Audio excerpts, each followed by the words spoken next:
Oh, my life is so hard to begin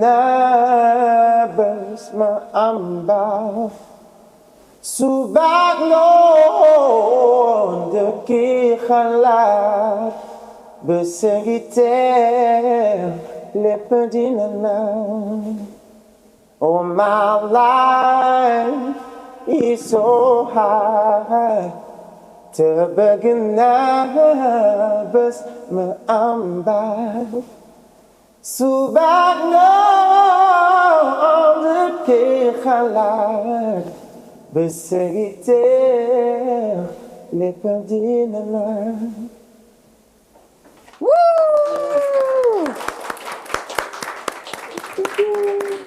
Quelle voix, quelle voix, quelle voix. Félicitations, Salut Jam. C'est un véritable plaisir aujourd'hui de te recevoir sur ce plateau pour le Emma Talk Show. Emma Talk Show, c'est une émission aujourd'hui qui vous permet d'écouter, mais également de vous faire écouter. Et c'est pour ça qu'on invite des talents. Et pour ce show spécial, j'ai le plaisir de recevoir Salut Jam. Un plaisir. Merci beaucoup. Alors, on a pu voir cette belle interprétation dans un premier temps. Est-ce que tu peux me dire pourquoi est-ce que tu as choisi d'interpréter cette chanson et qu'est-ce qu'elle signifie pour toi? Alors, c'est une chanson qui m'inspire beaucoup parce que c'est une chanson que j'ai écrite il y a cela au moins 10 ans. C'était à mes débuts, ça fait partie des premières chansons que j'ai écrites dans ma carrière. Je ne savais même pas que j'allais être chanteur à l'époque. Et c'est une chanson qui me parle bien parce que ça parle de la vie dure, qu'il faut de l'espoir dans la vie et qu'un jour viendra, quoi qu'il arrive. Si tu restes dans ta ligne, ça viendra. Et cette vie dure, est-ce que tu l'as vécue? Est-ce que c'est justement le fruit de ce que tu as pu vivre en tant que personne que tu transmets aujourd'hui au travers de cette chanson? Alors, je peux pas dire que j'ai eu la vie dure parce que j'ai mes 2 parents encore qui sont en vie. J'ai eu une belle vie, j'ai fait des études. Donc, j'ai eu une vie lambda comme tout le monde. Mais j'ai eu la chance quand même de vivre avec des gens que j'ai vu vivre des malheurs, des galères dans leur vie et qui m'ont beaucoup inspiré à écrire beaucoup de chansons dans ma vie. Et en parlant de galères, c'est ce que nous allons voir à l'instant dans l'interview sur le talk show Emma et moi aussi. On peut s'installer. Salut. Bien sûr. C'était vraiment un véritable plaisir de t'écouter. Tu as une voix vraiment particulière et aussi, on va dire, identitaire. Voilà, Salut, on le reconnaît au travers de son univers, on le reconnaît au travers de ce que tu proposes aussi à ton public. D'où te vient cette originalité-là? Alors, moi j'ai commencé à chanter très tôt. Et au début, je savais pas ce que je voulais faire. Quand on me disait qu'est-ce que tu fais comme genre musical. Mais je disais que je fais pas genre. J'aimais bien cette expression. Je disais que je fais de la musique, mais pas un genre musical. Et c'est pourquoi peut-être j'ai été dans la variété pendant très longtemps et ça m'a beaucoup appris. Donc la variété a été une école pour moi et ça m'a permis de diversifier ma voix et de découvrir d'autres capacités que je pouvais faire avec ta voix. Avec ma voix, voilà. Et justement, par rapport à ces capacités, comment est-ce que tu arrives à les découvrir? Est-ce que quand tu es artiste, tu as besoin peut-être de passer par ces différents genres musicaux pour toi aussi te retrouver? Parce que tu as forcément un univers dans lequel toi tu souhaites vraiment approfondir ton apprentissage en termes musical. Alors évidemment, parce que moi, dans ma philosophie, c'était de faire quelque chose de nouveau.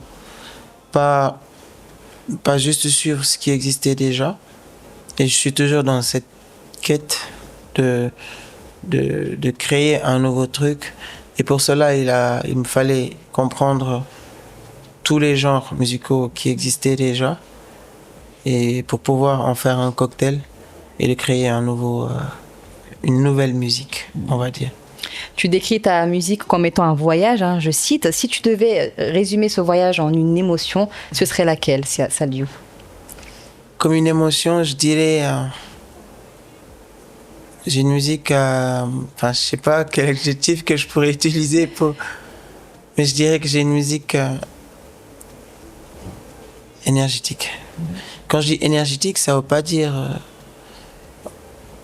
hyperactif ou qui bouge ou énergétique, ça veut dire ça peut être de l'énergie posée, ça peut être de l'énergie apaisante, ça peut être de l'énergie en flamand, ou je sais pas comment on dit. C'est ce que tu réussis à transmettre en fait à ton public, cette connexion que tu réussis à créer peut-être quand tu parles d'énergie. C'est pas juste des mélodies ou des mots qui définissent ma musique.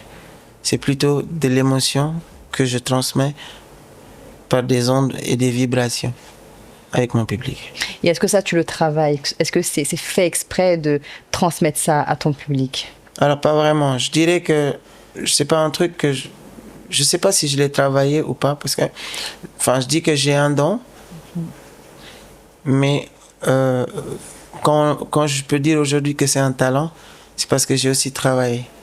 Parce que juste un don, ça suffit pas. Moi, le talent, je dis que égal don plus travail. Donc, j'ai eu un don de Dieu, peut-être parce que j'ai une capacité de voir qui pouvait atteindre beaucoup de registres et être à l'aise sur beaucoup de registres, évidemment. Mais j'essaie quand même de trouver ma personnalité vocale. Et c'est quelque chose qui n'est pas facile. Et en parlant de difficultés, c'est vrai que les personnes qui sont douées et qui reçoivent des dons, parfois ça peut être un peu compliqué. Aujourd'hui, est-ce que tu as un choix entre le don que tu as et aussi la possibilité de réaliser ton rêve dans la vie qu'on voit aujourd'hui? Oui. En fait, c'est très compliqué, c'est très difficile. Mais je peux dire que de nos jours aussi, c'est un tout petit peu plus facile. Mais c'est cette facilité qui la rend plus compliquée maintenant. Parce qu'avant, et pour faire une musique, il fallait trouver un producteur, il fallait trouver une maison de disques, il fallait avoir Amazon, tout ça là, qui voulait vendre tes CD, il fallait trouver un distributeur, c'était compliqué. Donc si tu pouvais pas faire ça, il y en a plein des talents qui ont arrêté parce qu'ils n'avaient pas les moyens de faire tout ça, parce que c'était compliqué. Mais de nos jours, c'est plus facile maintenant. T'as TikTok, t'as Instagram, t'as tous les réseaux. Tu rentres dans ta chambre, tu fais ta musique, tu le sors, le monde entier va l'entendre. Parce que tu peux l'exposer maintenant dans la rue. Et avant, on pouvait pas. Donc moi, je trouve que moi maintenant, comment dire, en ce moment, si je fais de la musique, il y a un choix. C'est-à-dire que il y a un choix de faire de la musique pour le grand public, c'est-à-dire que tout ce qui est digital, trucs comme ça. Et il y a le choix aussi de faire de la musique pour la scène. Moi, je suis un artiste de scène. C'est quoi la différence selon toi? Alors, la différence, c'est qu'un artiste de scène, c'est quelqu'un qui transmet de l'émotion instantanément et spontanément à l'instant T. Un artiste des réseaux, c'est quelqu'un qui prépare, qui met un scénario et qui réalise quelque chose pour pouvoir le proposer à un public qui va l'aimer durablement. C'est différent. C'est-à-dire que pour regarder un artiste de scène, il faut aller payer un ticket, le regarder, et tu garderas ses souvenirs dans ta tête. Si tu reviens demain, ça sera autre chose. Donc un artiste... C'est différent. Voilà, c'est ça. Un artiste de scène, c'est comme aussi un faiseur de souvenirs. Quand Exactement. le public vient te voir sur scène, il ressent les choses, il les voit pas juste, il les vit aussi avec toi. Est-ce que tu penses que l'intensité de ce que reçoit le public, elle est comparable à ce que toi, en tant qu'artiste, tu reçois ou tu ressens? Non, Ça te fait sourire? Pourquoi? Parce que c'est pas possible. En fait, c'est comme je disais tout à l'heure, en fait, nous les artistes, on est juste des vases qui sont remplis d'eau et qui débordent. Le public n'a que ce qui déborde du vase. Donc je vous laisse imaginer ce qui se trouve dans le vase. Pourtant, on arrive à le contenir. Et c'est ça un artiste. C'est quelqu'un qui se remplit d'émotions et qui arrive à contenir toutes ces émotions et à les transmettre. Une très belle métaphore. Non mais c'est vrai, hein, le concept du vase, c'est très parlant pour les personnes qui aimeraient comprendre davantage ce qu'un artiste peut ressentir. Et j'aimerais savoir, en tant qu'artiste, quand tu es sur scène avec toutes ces personnes qui te regardent, quelle est la chose la plus stressante pour toi que tu dois surpasser? La chose la plus stressante sur scène, c'est de ne pas décevoir le public qui t'écoute. Surtout, c'est quelqu'un qui a l'habitude de t'écouter, quelqu'un même qui aime. Le pire, c'est quand je faisais des reprises de chansons. Ça, c'est le plus dur. Parce que celui qui va t'écouter, il a écouté la chanson 1001 fois. il la connaît par cœur. Il a reçu toutes les émotions qui ont été transmises sur cette chanson. Donc toi, ton objectif va être de rechanter cette chanson et de la faire redécouvrir cette personne pour qu'elle ressente quelque chose qu'il n'a jamais ressenti sur cette chanson. Moi, c'est comme ça que je fais une reprise. Quand je rechante, je reprends une chanson, je dis, je dois la faire d'une manière que la personne qui va l'entendre, il va ressentir non seulement toutes les émotions qu'il avait ressenties sur la base, mais je vais lui donner quelque chose de nouveau sur cette chanson. Et ça, la plus grande crainte pour moi, c'est de chanter une chanson reprise. Et je me dis dans ma tête, si je passe à côté, ou si je connais pas les paroles, ou que si j'oublie les paroles, ou que je... Là, c'est raté. Ouais, parce que c'est quelque chose... Parce que c'est pas à moi, ces chansons. C'est au Donc, public. Ouais, et c'est à quelqu'un qui l'a écrit. Donc, je respecte tellement l'artiste qui l'a écrite, ou qui a fait cette chanson, que j'ai pas envie de la dénaturer, j'ai pas envie de la fausser, j'ai pas envie de la maltraiter, la chanson, en fait. Et justement, est-ce que tu ressens quand tu déçois ton public? Et comment tu le ressens aussi? Moi, j'ai déjà pleuré sur scène. Ah oui? Ouais. Pourquoi? Parce que je me rappelle, c'était à Thiès. J'avais un concert que je devais jouer, mais j'avais joué plein de concerts la veille. Pendant une semaine, je tournais. J'avais la voix complètement cassée. Mais cassée de chez cassée. Je parlais presque pas. Et je devais jouer. En concert, j'avais pas le choix. Tout le public est venu, la salle, elle était pleine. Je peux pas parler. Et je dois chanter. Et c'est ce jour-là que j'ai compris que l'être humain, il peut vraiment se surpasser. C'était comme de la magie. J'arrivais pas à comprendre. En fait, j'ai pleuré. Tous mes musiciens, ils sont venus. Mais Sali, pourquoi tu pleures? Non, ça va aller. Tu vas y arriver. Je dis, non, les gars, je vais pas y arriver. Et ça, c'était devant le public? Non, c'était dans les coulisses. C'était en coulisses, d'accord, ok. C'est dans les coulisses, je devais monter. Et je pleurais. Tout le monde me dit, mais il faut que tu ailles. Personne ne m'a jamais vu pleurer, moi. Ah oui, donc c'était vraiment puissant. Les gars, ils étaient... dépassés. Moi, c'était une déception pour moi, parce que je me suis dit, je n'ai pas su me ménager à point de pouvoir assurer ce concert. Et quand je suis monté, la première chanson, c'était une catastrophe. Mais vraiment une catastrophe. Et qu'est-ce que tu te dis à ce moment-là, en fait, de cette première chanson? À la première chanson, j'avais les larmes qui coulaient. J'avais les commencé. larmes là. Je chantais. En fait, quand tu cherches les notes, ça, c'est le pire. Quand tu as l'habitude de chanter une chanson, ouais. Tu sais, c'est trop facile. Tu sais où poser ta voix. Fluide. Tu sais où sont les notes. Du coup, moi, je commence à chanter. Je cherche une note. Et ça fait... Je trouve rien là-bas. Que c'est pas le bon chemin. Non, je sais que là, il n'y a rien. Ouais. Et là, tu pleures parce que tu te dis, je peux pas y arriver. Je sais qu'il est là, la note. Je sais ce que c'est, je sais comment le faire. Mais lui, il veut pas. Il est fatigué. Et du coup, après, j'ai fait la première chanson. À partir de la deuxième chanson, j'ai senti ma voix qui commençait à s'ouvrir. Il chauffait. À la fin, c'était comme si j'avais jamais eu la voix cassée. Incroyable. C'est hallucinant. C'était hallucinant. Et tu crois que c'est dû à quoi ça? Est-ce que c'est pas aussi le public peut-être qui t'a encouragé, qui t'a donné la force aussi, l'énergie? Oui, ça joue beaucoup, ça joue énormément. L'énergie que tu reçois du public, c'est la force de l'artiste sur scène. Un artiste sur scène qui a un public mou, il va être mou. Il n'y a pas photo. Il va être mou. Un artiste nul, même que tu le mets sur scène, il y a un public chaud, il va faire le show. Ça, c'est clair. Parce que c'est l'énergie du public qui est transmise en tibène sur une personne. Et il va exploser, c'est clair. C'est incroyable de voir aussi cette énergie-là quand tu as plusieurs, en fait. Qu'est-ce que ça peut donner sur le plan musical, là, en l'occurrence, et artistique? Tu sais, les plus grands concerts, des fois, les gens, ils demandent même au public, les artistes, de lever les mains. Oui. Qu'est-ce que ça signifie, juste ça? Et parce qu'on ne se rend pas compte de toutes ces énergies que tu rassembles à un seul endroit, qui ont un seul objectif, mais c'est énorme, on ne se rend même pas compte. C'est énorme. Mais c'est même trop spirituel, je veux dire. Tu rassembles même rien que 100 personnes. Tu mets 100 personnes dans une salle. Les 100 personnes, ils fixent un truc. Ils ressentent une énergie. Tous pareils.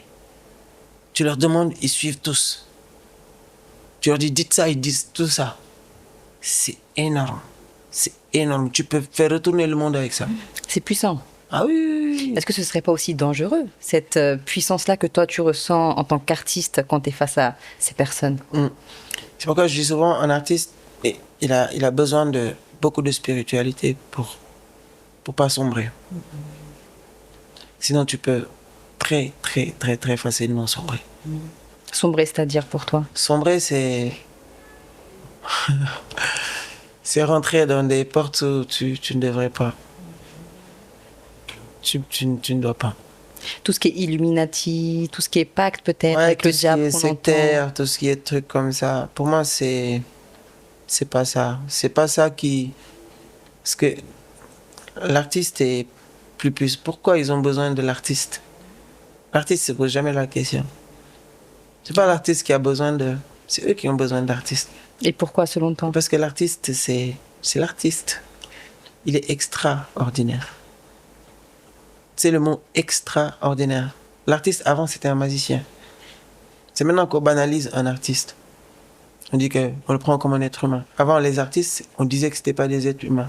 Parce qu'ils avaient des capacités extra de l'ordinaire.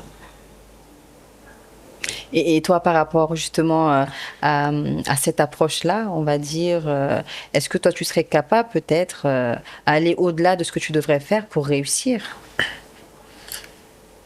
Oui, en fait, dans un côté, c'est ce que je dis, en fait, il y a le côté showbiz qui fait que tu peux pas dire que tu es clean à 3000%. Il y a personne qui peut dire qu'il est clean en étant dans le showbiz. Parce que c'est un monde où Il y a du vice. tu peux pas. C'est pas possible. Et pour atteindre certains niveaux ou certaines pensées ou certaines idées, ça demande des choses. Ça, c'est pas gratuit. Mais l'être humain est tellement puissant et il se rend même pas compte de ce qu'il est capable qu'il va tout le temps chercher de l'aide. Alors, Et toi, tu penses que, sans te couper, hein, tu penses qu'un artiste seul, il peut justement arriver à être international comme les grandes stars, ou il a forcément besoin de ses puissances? Non. Il n'a pas besoin. Il n'a pas besoin. Il n'a pas besoin. Un artiste peut réussir sans pour autant passer dans tous ces... Moi, j'avais un défi. Je pense c'est pas comparable. Mais moi, j'avais un défi. Je me disais que je vais réussir à me faire connaître dans ce pays sans passer par aucun des labels. Pourtant, j'ai réussi à faire un album, à faire mon distributing, à gérer tout, mais dans ma chambre. Je suis pas sorti de chez moi pour faire tout ça. Et pourtant, tout le monde me disait le contraire, que c'était impossible. T'es obligé. Je connais des artistes qui ont des studios chez eux, ils peuvent pas encore. Parce que ils sont bridés psychologiquement. On leur a fait croire que vous ne pouvez pas. Vous avez forcément besoin de quelqu'un ou de l'autre. Mais non. Et toi, qu'est-ce qui t'a donné cette force-là, justement? C'est ma spiritualité, je pense. Parce que je suis quelqu'un de... Mine de rien, souvent on me pose la question si je suis un religieux ou un spirituel. Je dis non, je peux pas me définir comme un religieux. Je suis un spirituel. Et ce serait quoi pour toi la différence entre un religieux et un spirituel? Moi, je crois en tout. Intéressant. Je crois en l'être humain avant tout. Et j'ai pas de... Pour moi, tout est vérité. Tout est vérité. Que ça soit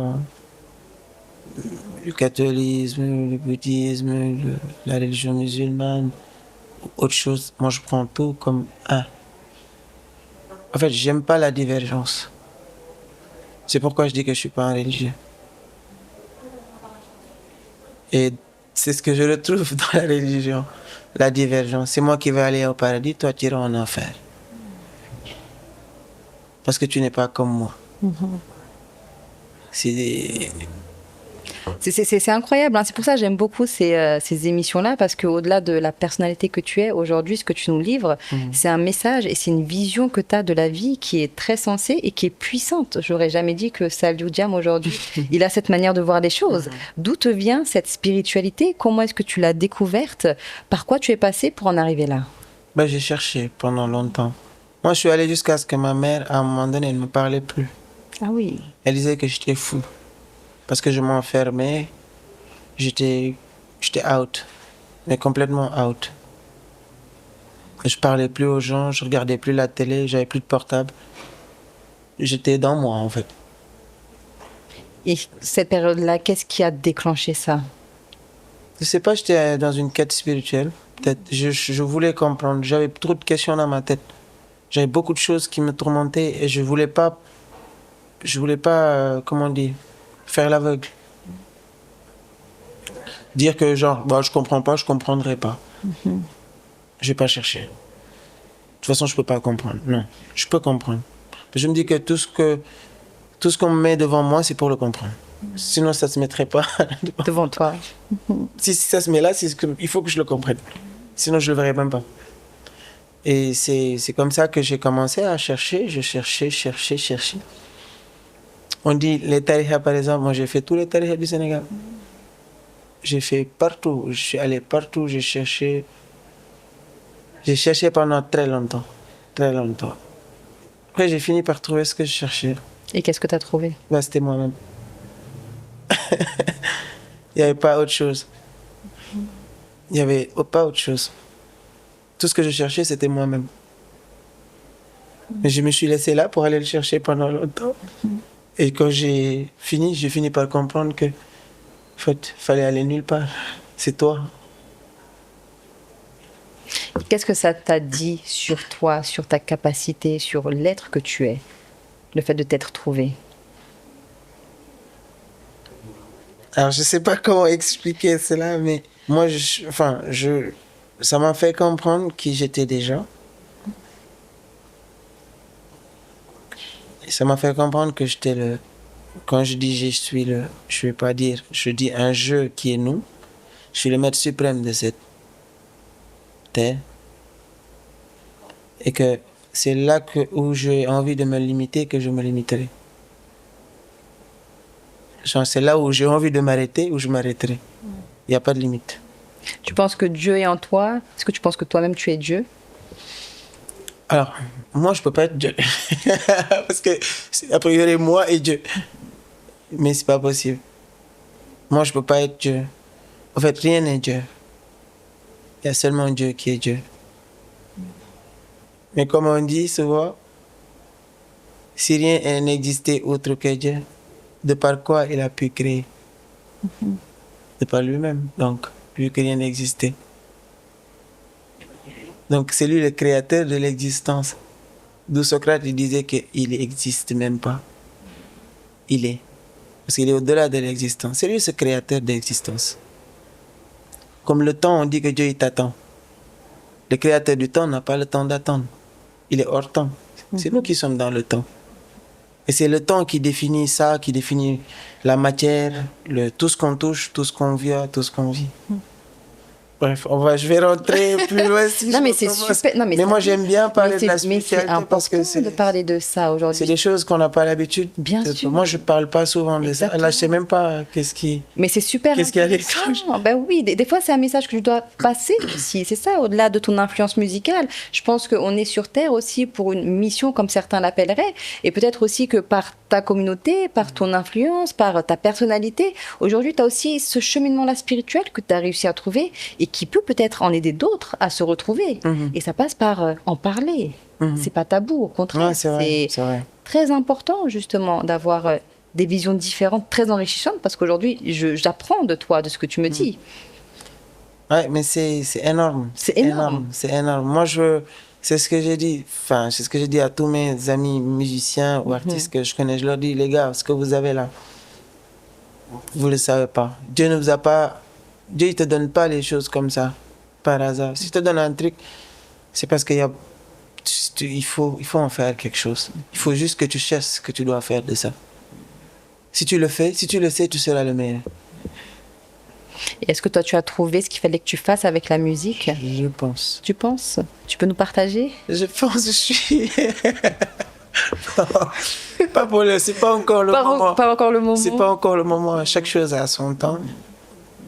Et chaque temps a sa chose. Et quand tu trouves ça, cette réponse à cette question-là, est-ce que pour toi, ce serait pas aussi...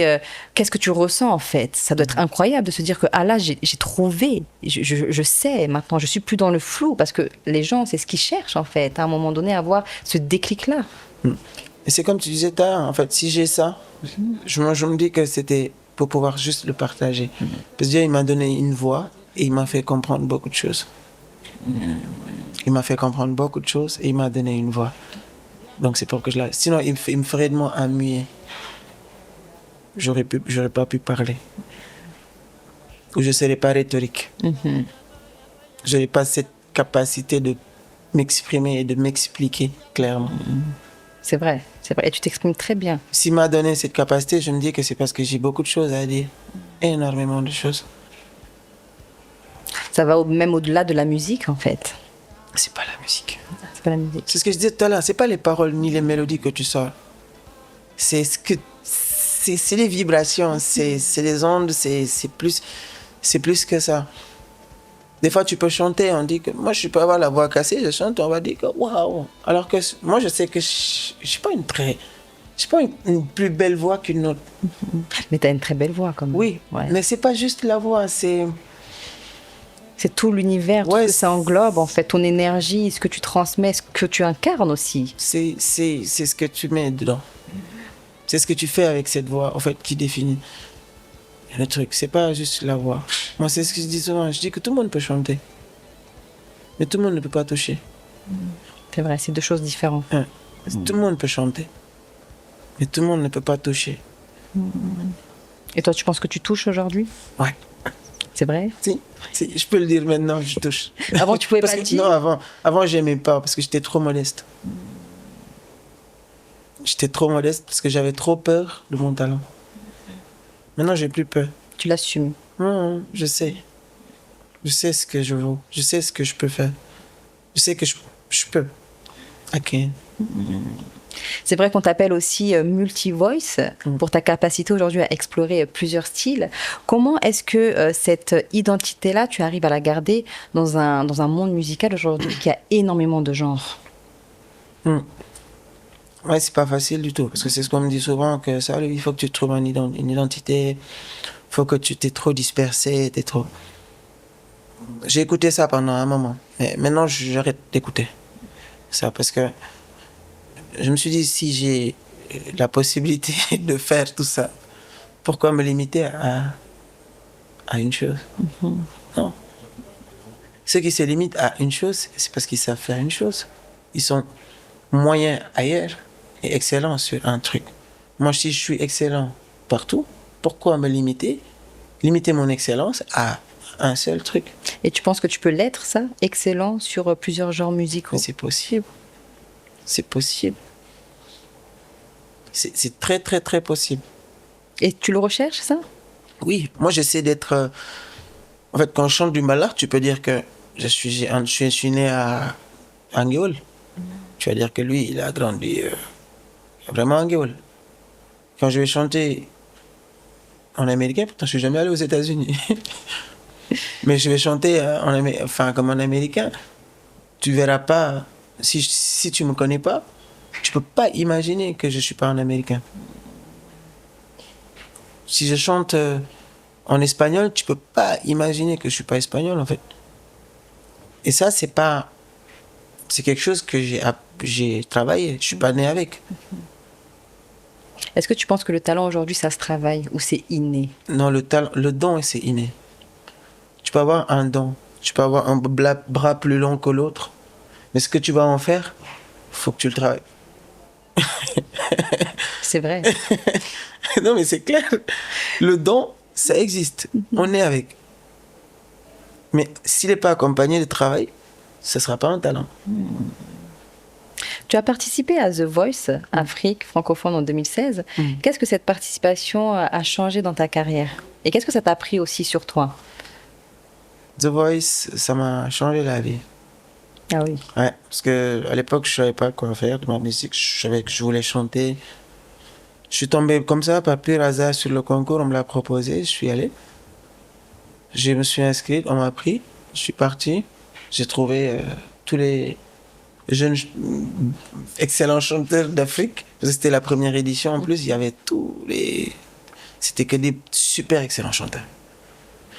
Du coup, je suis venu. C'était la première peur de ma vie que j'ai eue. Ah oui. Ouais, dans la musique. Parce que j'avais pas l'habitude de voir que des gens qui chantaient mieux que moi. Donc c'est une pression.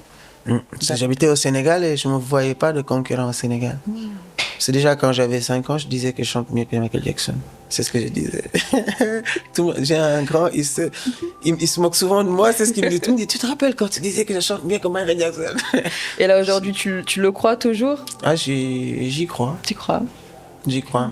Parce que je peux chanter ce qu'il chante, mais lui pas. Il peut pas chanter du Ballard Michael. Mais moi, je peux chanter du Michael. Donc, j'ai beaucoup plus de capacité, oui. C'est insensé de le dire parce que c'est Michael Jackson. Mais c'est une réalité, oui. Je peux chanter du Michael Jackson, mais Michael ne peut pas chanter du Ngoyan. Non. C'est vrai. Non, c'est pas possible. Donc c'est vrai que The Voice a eu aussi un tournant dans ta carrière. Ouais, ça m'a complètement changé la vie. Je suis parti là-bas, on a fait le concours. Au début, je pensais que... Je me suis dit, je veux juste participer. De toute façon, tous les chanteurs que je vois là, je pense pas que je vais y arriver. Et pourtant, je suis allé jusqu'en demi-finale. Et j'étais le seul Sénégalais qui restait d'ailleurs. On était 9 quand on est parti. Et quand je suis revenu, mais j'étais complètement perdu à l'époque. J'avais ni Instagram, ni TikTok, ni rien du tout. J'étais seul.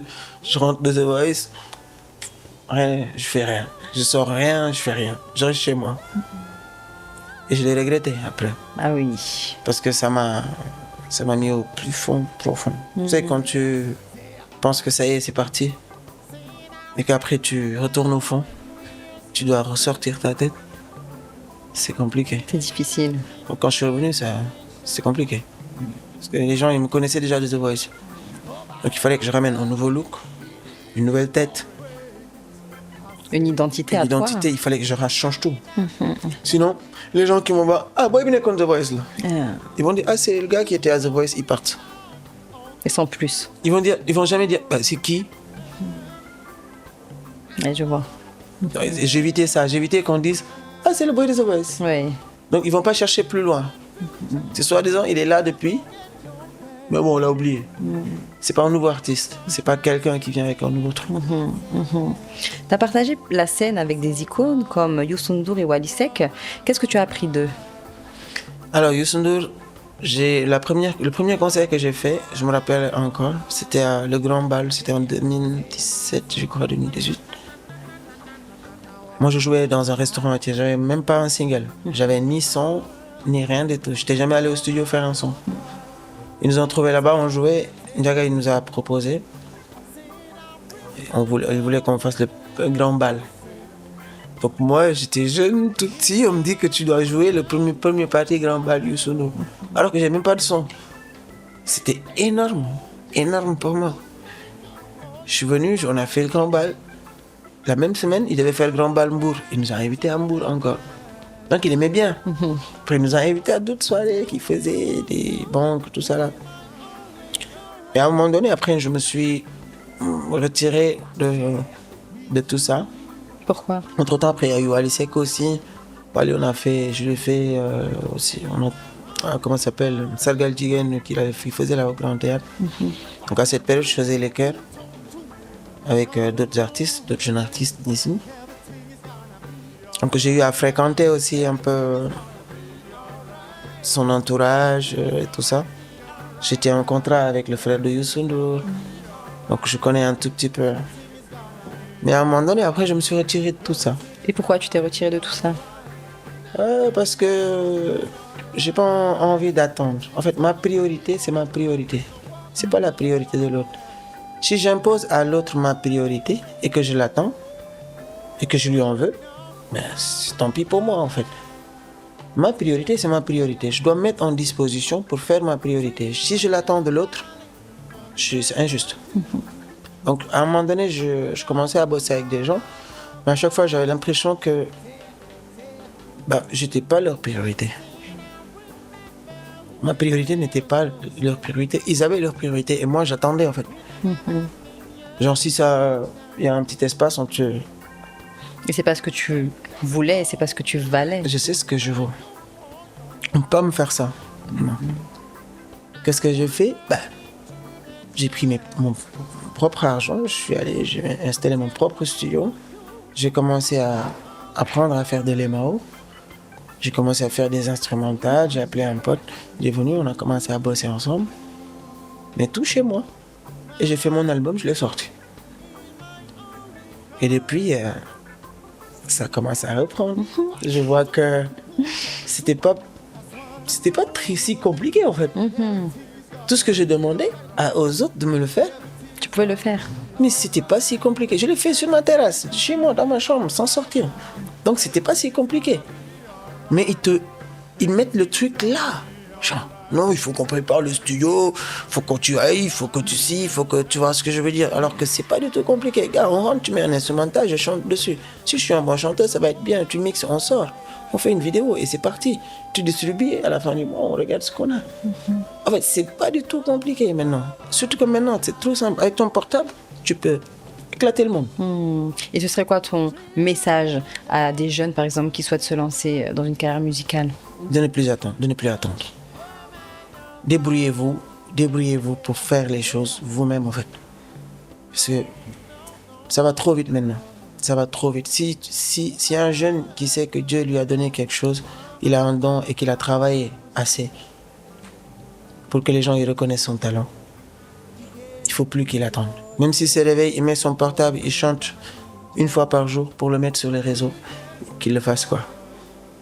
Pas attendre, je sais pas, Massamba ou Mademba pour lui faire un album ou truc comme ça. Il viendra pas. Il va traîner, il va le prendre, il va le mettre là. Il va lui faire un album, au bout de quelques mois, tu passes, il va aller chercher un autre. Tu vas te retrouver à zéro encore. Donc il faut plus que les jeunes ils attendent. Faites les choses de vous-même.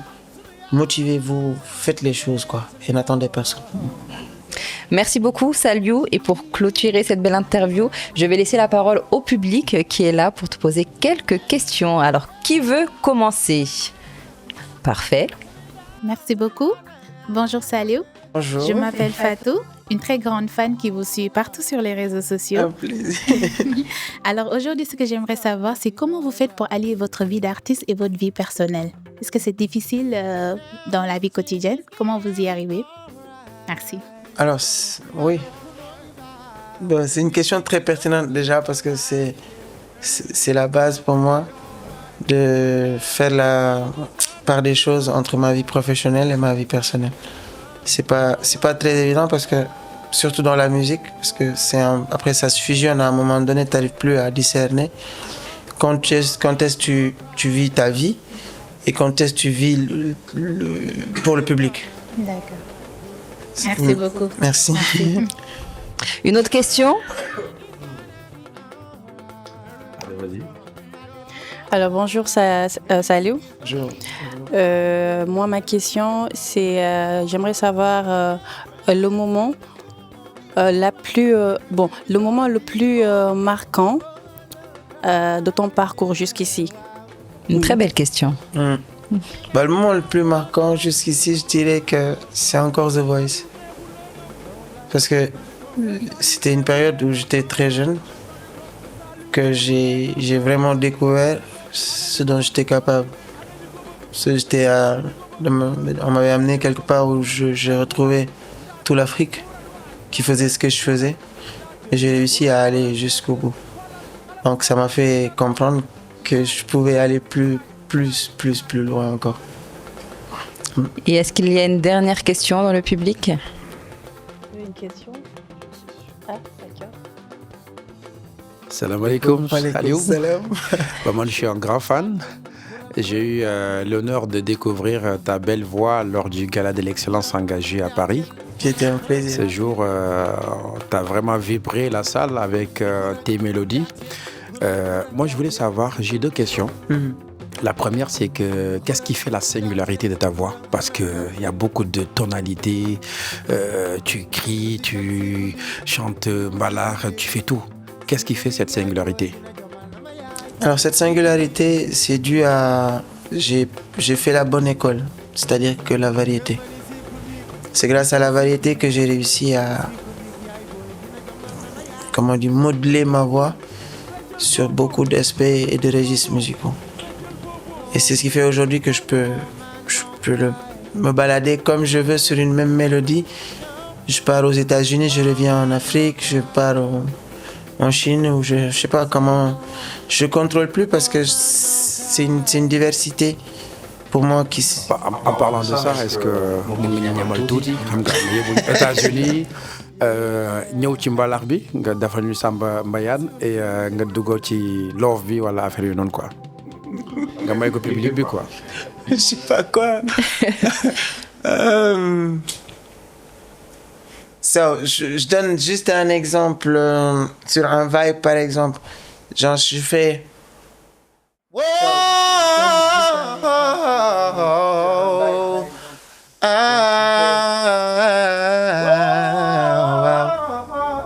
Pourtant, je chante sur une même mélodie, mais sur la même mélodie, t'es parti aux États-Unis et tu reviens au Sénégal sans pour autant que je descende la gamme.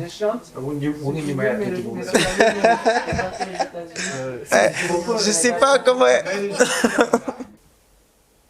I have been really trying, baby, trying to hold back this feeling for so long. And if you feel like I feel it, baby, so long, let's get it on. Let's get it on. Let's love, baby. So let's get it on. Ooh, let's get it on. Tu vas appeler. Wow. Mais c'était en impro, j'ai essayé. J'ai essayé en impro comme ça, juste pour un peu montrer que, enfin, il n'y a pas de limite en fait. Wow. Tu peux passer de ça à ça sur un même truc, sans pour autant décaler. Merci beaucoup, Saliou. Merci au public d'avoir posé ces questions et merci à vous d'avoir regardé cette interview jusqu'à la fin. Avec cette interview, Saliou nous rappelle que voyager, c'est également apprécier et on a pu voyager au travers de sa prestation, au travers également de sa musique. Merci beaucoup. Sénégal yëpp booloo doon benn fas yéene dem Maroc ngir am ndam gaynde yi ku leen doon laaj ñëw nañ